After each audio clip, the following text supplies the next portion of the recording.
What's up, everybody? My name is Steve Peterson. Welcome back to the channel. These are my Hyundai Velosters here in the garage, and I say Velosters because I have 4 of them now. And we've decided to do a little diagnosing here on what might be wrong with Veloster number 4. This is a Veloster that I bought a couple months ago. I bought it up in Wisconsin. Clean title. I bought it from a girl who had it towed to a local repair shop, where that repair shop diagnosed it as a cylinder 2, no compression or low compression, and it does have a check engine light for a couple misfires. So basically I wanted to get the car in the garage and do a little inspection, pull the plugs, do a compression test, maybe figure out what might be going on, or if this engine's even worth saving. If that's the case, I do have the option of taking the good running and driving engine from the Veloster number 3 that I have that was rear-ended. So that engine and powertrain and everything's good in that car. I could potentially just swap it into this one and then be able to sell this vehicle. So that's the plan if this engine doesn't work out or isn't savable. But today we're going to do some diagnosing and see what that answer might be. When I say do some diagnosing, meaning I'm going to pull the plugs, all 4 of them, take a look at them, inspect them, see what's going on, what signs might be leading me towards there. I'm going to do a full compression test on this engine, so all 4 cylinders. We'll check compression just to see where our base standing is right now as far as the overall health of the bottom end of this engine. I could have bad piston rings or a sticky valve, or who knows, I could even have a broke or a bent valve or a bad valve seal. There could be a number of issues that might be going on, and I will be able to determine that a little bit once we do some diagnosing here. So I wanted to get the car in the garage. Basically, I swapped some Velosters around over the past couple days. Once I got back from St. Louis Import Face-Off last weekend, I had some free time to kind of get some stuff moved around. So we have the black Veloster here up front. This is where we're going to be working on it. I wanted it out front just in case I needed to really tear apart something. I was close to my tools, and I was in an area where the car could sit kind of torn apart for a period of time if needed. I have my show car parked back here behind the black one, so it's still able to be pulled in and out of the garage. After my trip to St. Louis, I can confirm the car is running fantastic ever since I did those ignition coils replacement on that car. And then in the driveway, we still have the red roller chassis. That's just, my parts storage car, essentially. And we have across the driveway the rear-ended white Veloster now. It is parked and sitting on a trickle charger. So everything's stored and where it's going to be for a little bit while we're working on this vehicle. So we're going to start with the engine bay of the black car that we're going to be working on here. This is kind of dirty. I want to make note before I do anything in the engine bay of this car, I will be blowing out with air all of the dirt and leaves, and there's all kinds of crusty stuff just hanging out all over in here. And I don't want any of this dirt or grime or any of this dust and stuff to end up down in the cylinder holes where, once I pull the spark plugs out, any of it could potentially fall into the spark plug holes. There is dirt and leaves and stuff all up in here in the valve cover and just kind of all over the place in this engine bay, and it just kind of makes it kind of risky to be working in and opening cavities into the engine open. If I was to take the intake manifold off, I wouldn't want any of the stuff falling down into my intake holes and things like that and causing damage where it doesn't need to be damaged. So we will basically get the air hose. I'm going to basically blow out all the nooks and crannies and leaves and stuff, and then probably give it a little spray with a bottle of like soapy water, just some Dawn dish soap and some water. Spritz the whole engine bay, get it wet, and maybe do some light wiping and cleaning. But once everything's kind of wet, I can then take some more compressed air and blow out most of the dirt out of this engine bay. Before we move further on, I also noticed for the first time since I had the hood open that the struts are completely blown out on this car. This car does have like 150 something thousand miles on it. I'm assuming these are the original struts because the upper strut mounts, you can see the rubber bushing around here to the top is severely cracked. And this one is actually even worse. You can see right there, right here at the top where that strut mount is very cracked. Basically, the strut mounts on this are blown out. I would assume the shocks or the struts themselves are trashed as well. Luckily, I have the spare parts car in the driveway, and the strut assemblies on that car are still good. So I will probably be robbing those struts off of that car and putting them on the black car here before I go to resell it down in the future. Just something to make note of. I noticed it while I had it open. The brakes seem pretty good on here. The tires on here are brand new. The overall car itself is in pretty good condition. For 150,000 miles, it was decently taken care of. There's some nicks and some scratches and stuff like that here and there. I do plan on detailing the whole entire car. We will buff any scratches and maybe have a PDR guy take out any of the small dings that I come across. The interior will get a full detail as well. This is got the black and blue two-tone interior. It's got the full panoramic sunroof option, the backup camera, navigation. It is the automatic with the paddle shift. So fully loaded package. I think the only option this one does not have is the illuminated footwells.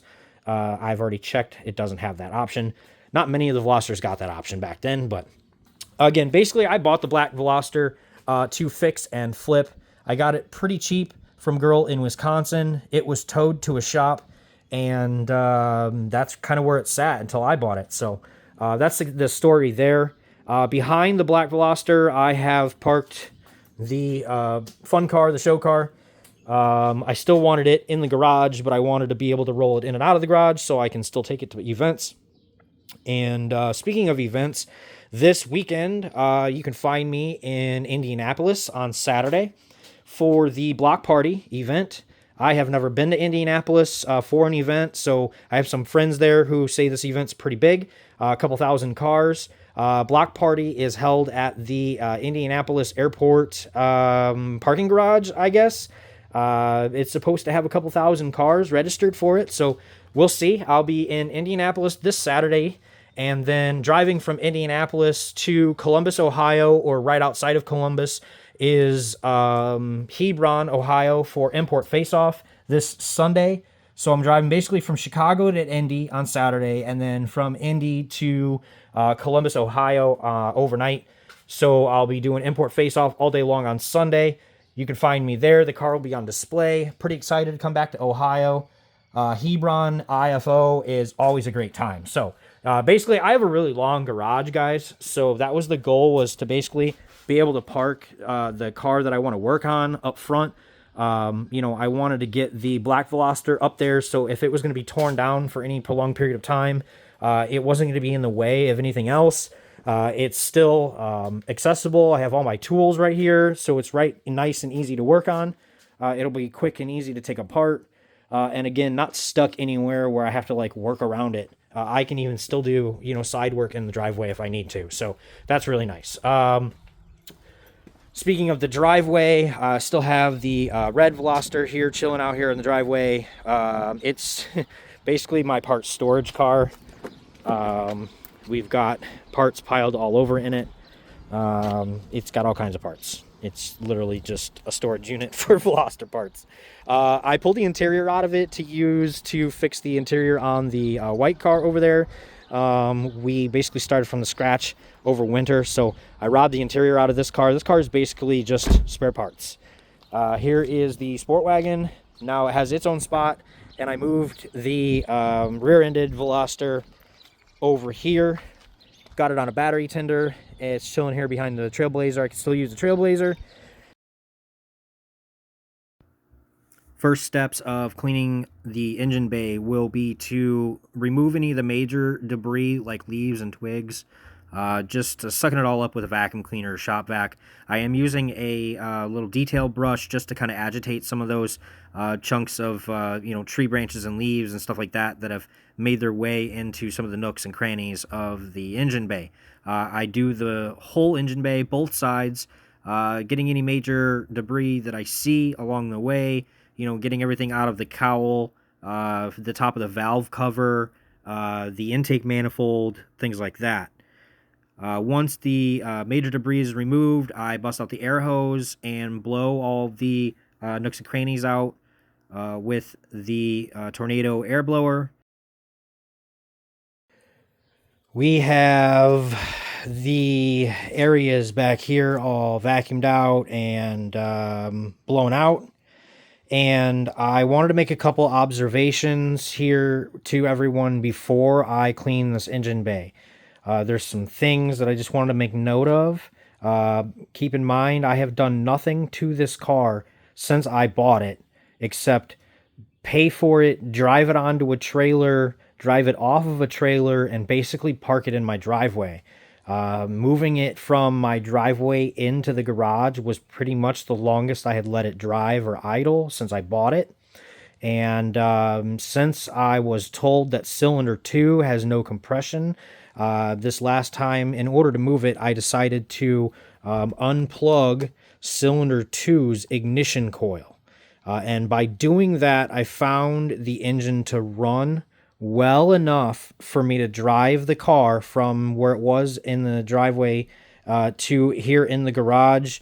And I even gave it a couple little revs just to see if any smoke or anything like that would come out of the car. There was no smoke. I was surprised by unplugging that, that the engine definitely ran better than trying to start it with all 4 cylinders plugged in. Some other things I want to make note of, this oil issue here, okay? I'm not sure if this was caused by someone spilling oil when filling, or if this is a valve cover gasket leak that has just kind of blown itself all over here and moisturized the whole valve cover. I would like to say that was oil spillage. However, there's a lot in it, and it kind of spills quite around the back of the valve cover.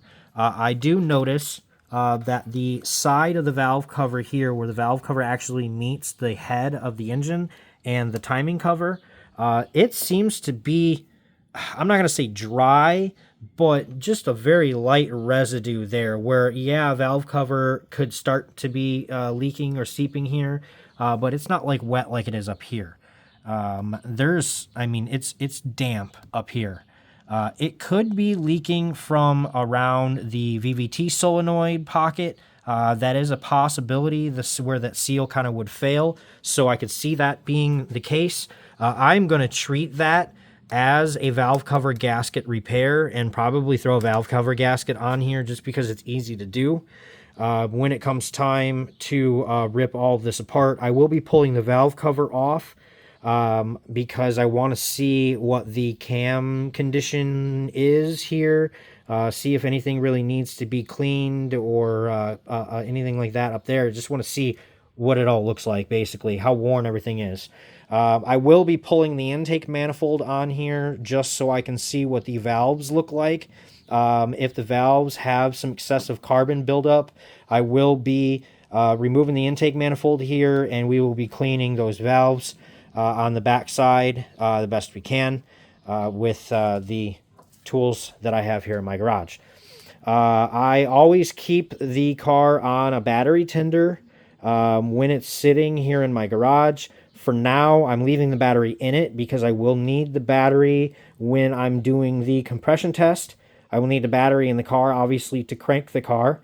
And I will want a fully charged, ready to go, ready to crank battery because I will be cranking the car repeatedly through each cylinder as I'm testing it. So I have the battery still in the car. I have the battery tender hooked up on the battery. We are fully charged, or the battery tender is still charging. I will eventually clean my battery, terminals better. There was quite a bit of corrosion buildup on the negative terminal, as there usually is on this car. It seems like that's kind of a common thing.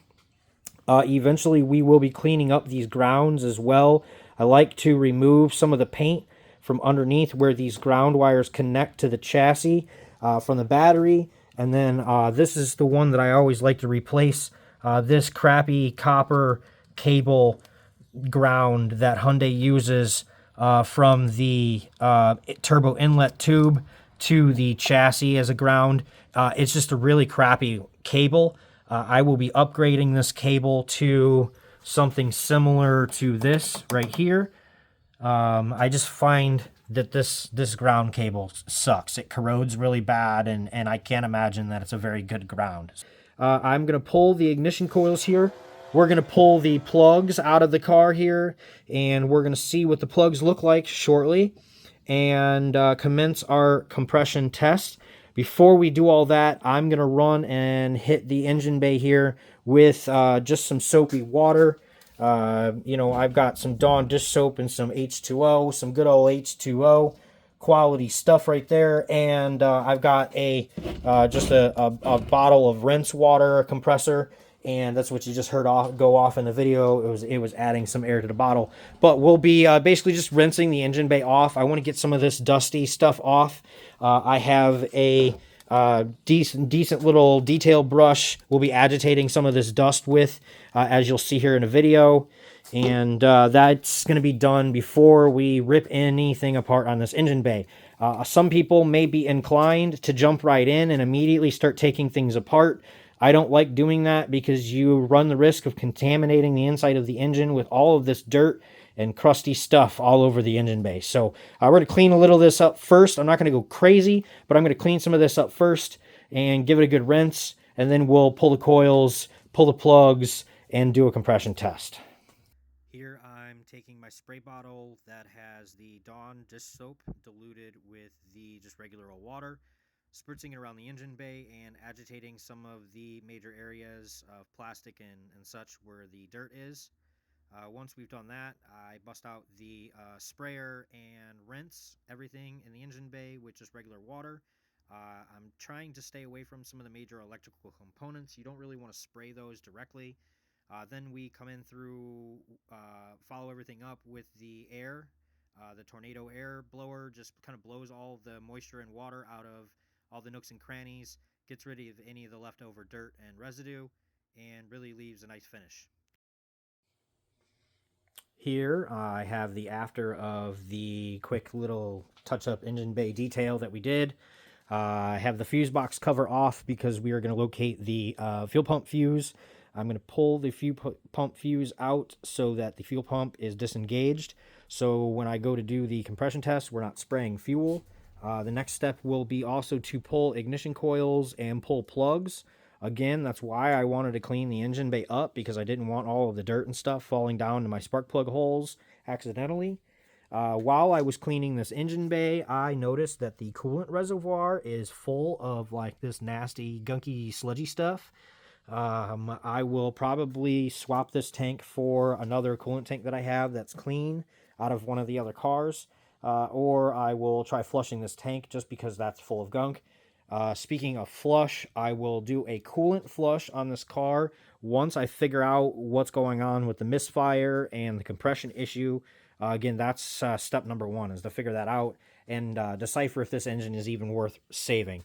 It was worth, you know, the 10-15 minutes it took me to give this engine bay a quick clean. I suggest keeping your own engine bays fairly clean. You would be amazed at how much longer hoses and things like that will last when they're cleaned and not left with dry, crusty dirt left to be on all of them. So with that being said, we've got our battery still here on the battery tender. I'm going to pull that fuse for the fuel pump. It's right here on the little diagram. It says F pump, right? It's pretty easy to find. And then again, pull these ignition coils and plugs out. Here we're pulling the fuse for the fuel pump.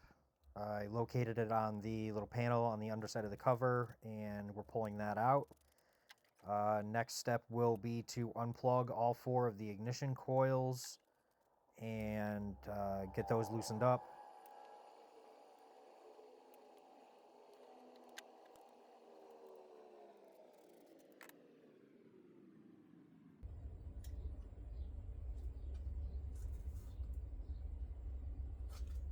So here's the plug out of cylinder 1. Get it to focus. There we go. It's a little wet and a little covered in carbon. So I don't know. That's interesting. We'll move on to the next one.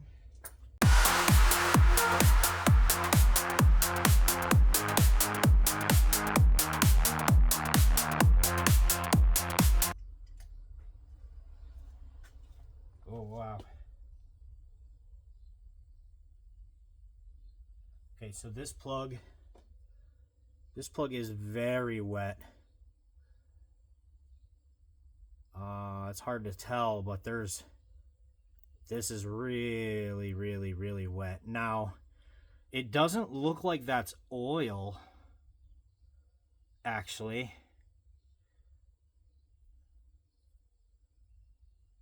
It looks like gasoline. Yeah, it even smells like gasoline. So that's not even oil. It's soaked. This plug is completely soaked in gas.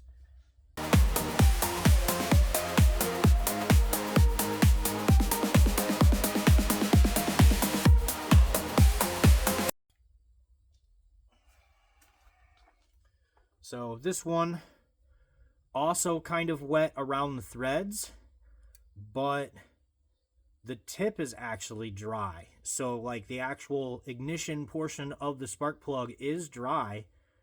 It's just around the threads on this one. So maybe we've got a valve cover issue. I'm going to look down in these holes. There might be some oil seeping through and getting down in there. I don't know. We'll see.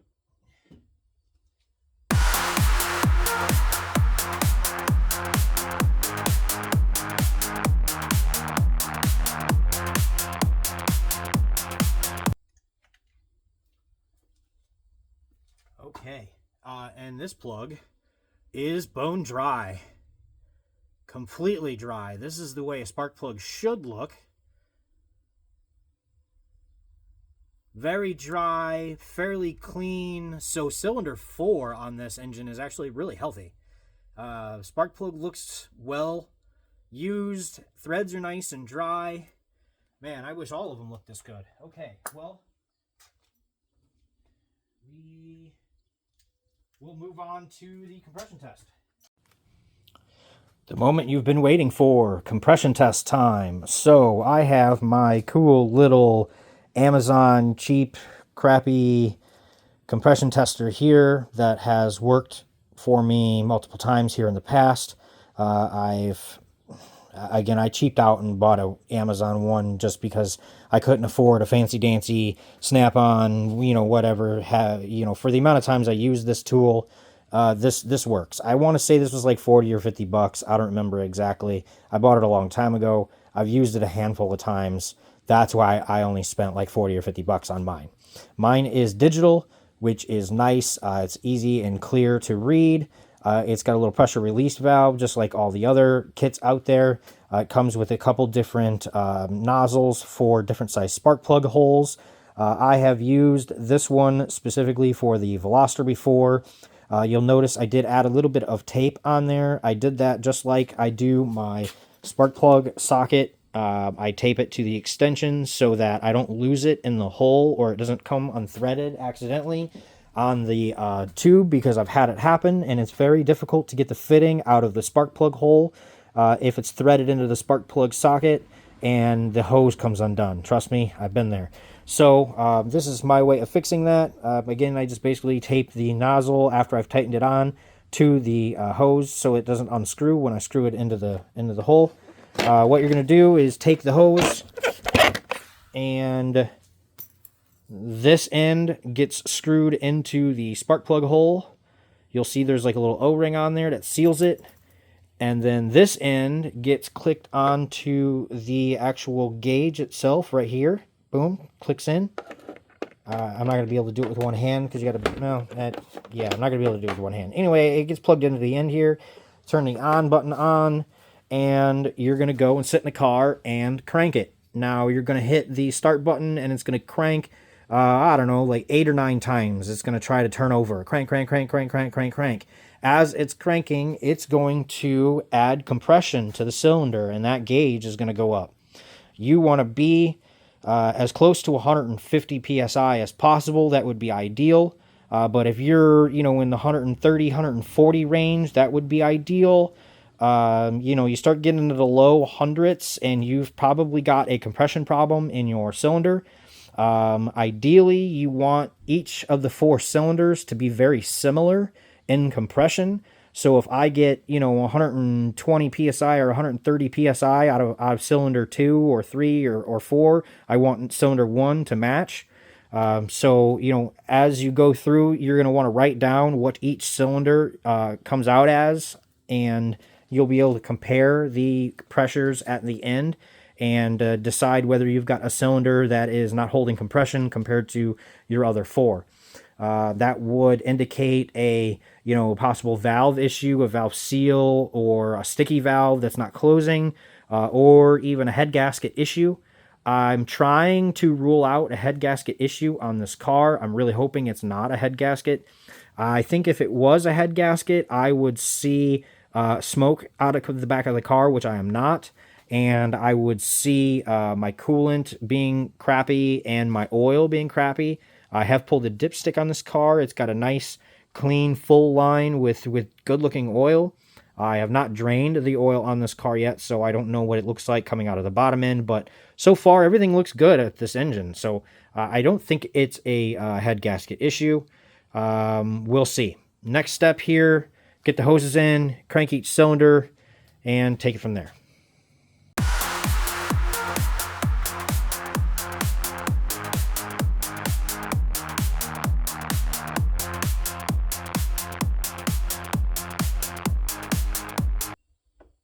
Installing the compression test tool on cylinder 1.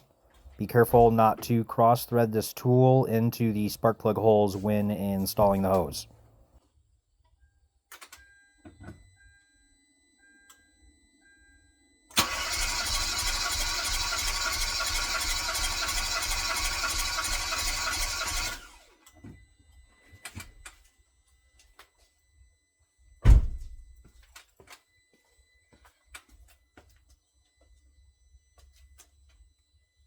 There we are. We have 124 psi on that cylinder 1. So you're going to record that somewhere.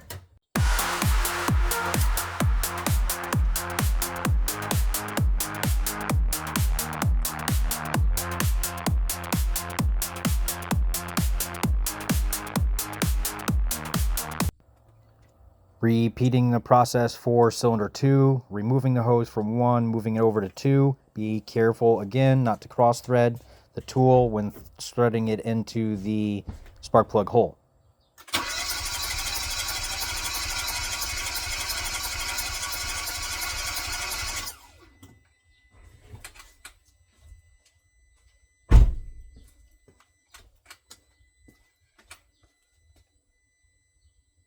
Ooh, 15.7. That's no good.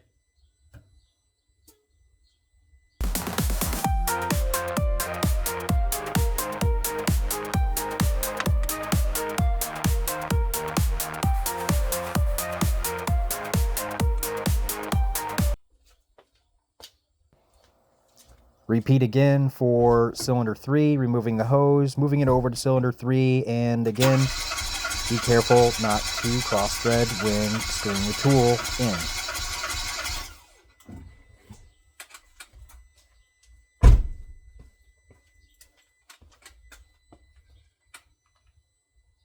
Okay, 137.8.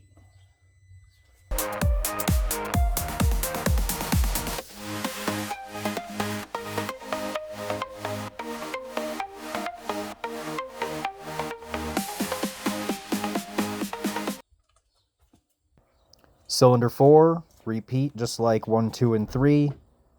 Cylinder 4 is a little bit harder because of the fuel pump and the breather hose on top of the valve cover.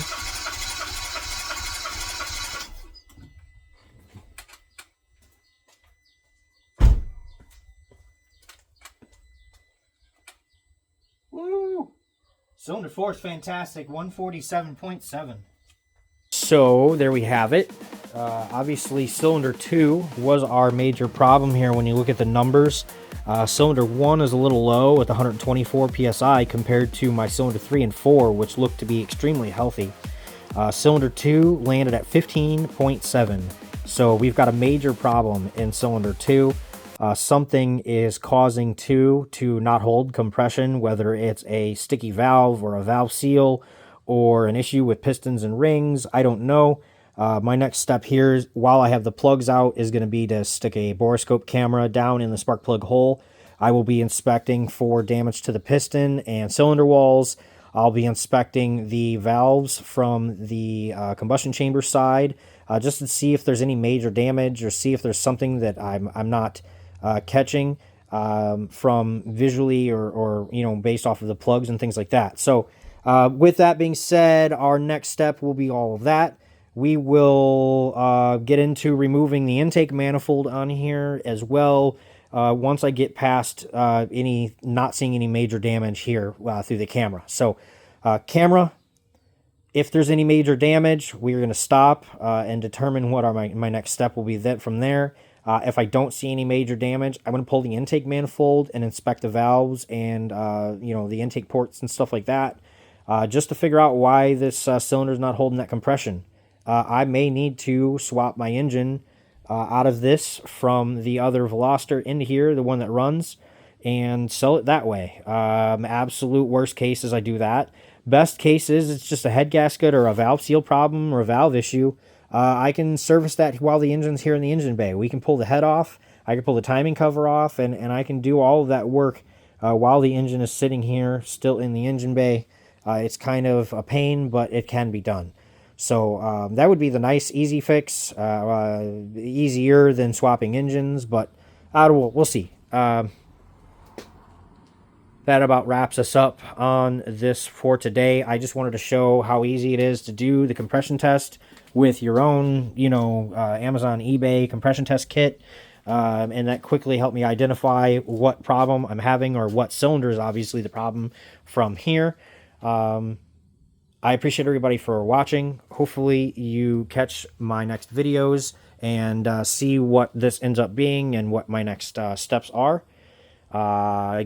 I mentioned earlier in the video, you can catch me this Saturday, Indianapolis, for the block party, and then Sunday in Ohio for Import Face-Off in Hebron, Ohio. That's right outside of Columbus at National Trail Raceway.